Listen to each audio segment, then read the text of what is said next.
when I did come back the next day, because I lived in Long Beach, and I took my parents' car and went to the temple early in the morning.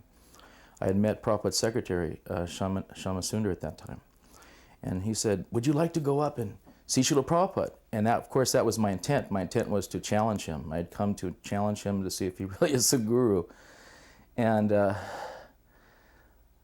the aspect I had made I had thought about that morning, and I made 4 points.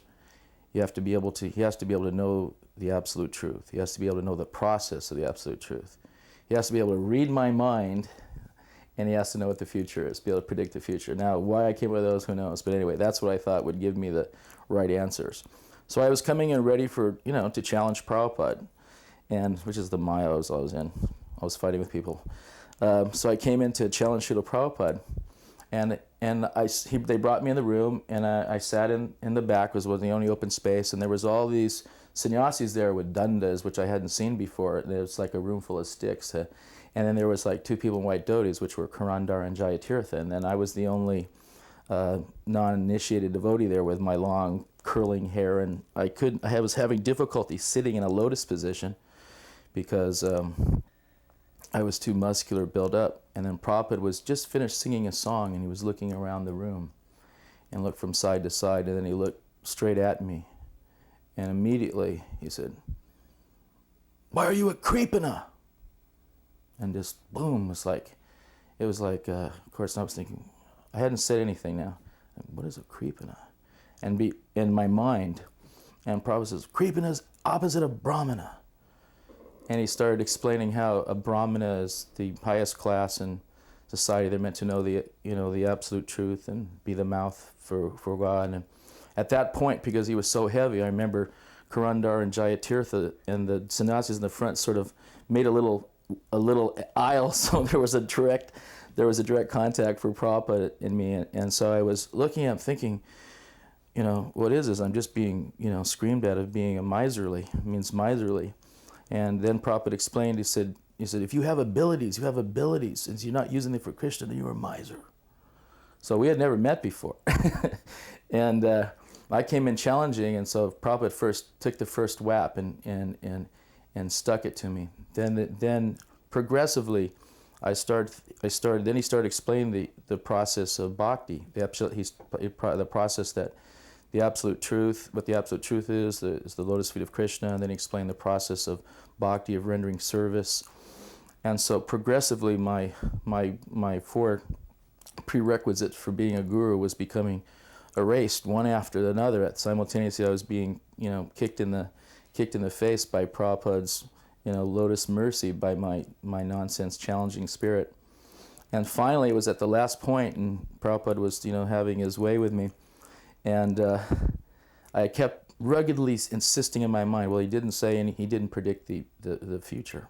So, and just as I was thinking like that, obviously Prabhupada, you could tell he was seeing right through you. And you felt naked by his vision. And Prabhupada called for Pradyumna, and which was his traveling translator, secretaries for his translations. So he asked for Pradyumna to go bring him the big volume that he translates from. This was a 10 commentary volume, the Srimad Bhagavatam, which has all the major commentaries of the Vaishnavacharyas.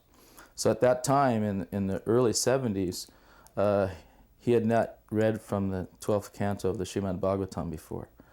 So Prabhupada then asked him, he turned it, get the book. When Pradyumna gave it to him, he turned to the 12th canto and he started predicting the future for the age of Kali. And he started saying, and he looked at me and he said, people will think they're beautiful by having long hairs. And I had this long hair. And he started explaining many of the different predictions in the age of Kali, and I felt so defeated. I hadn't even opened my mouth. I hadn't even, thank God, by Krishna's grace, I hadn't made any offenses other than offensively coming to him. And that was the first time Prabhupada smashed me. And at that, immediately after the darshan over, I just bulleted out of the room. I mean, didn't see anybody, but ran down the stairs, jumped in the car, and started driving back home to Long Beach. And I was thinking, why I've been called a miser, and I'm thinking all these different things. And then I'm going over all the stuff that Prabhupada said, and finally I reached home. I said, well, why don't you just face it?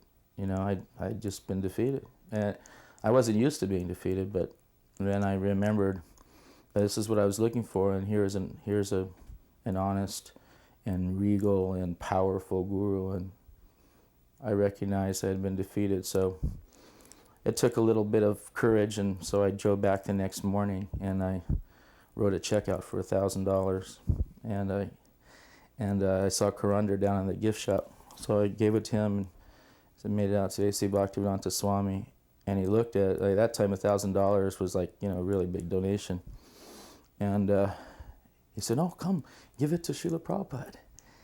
And I said, "No, that's okay." I survived the first meeting, you know, so he put it, was, wait here.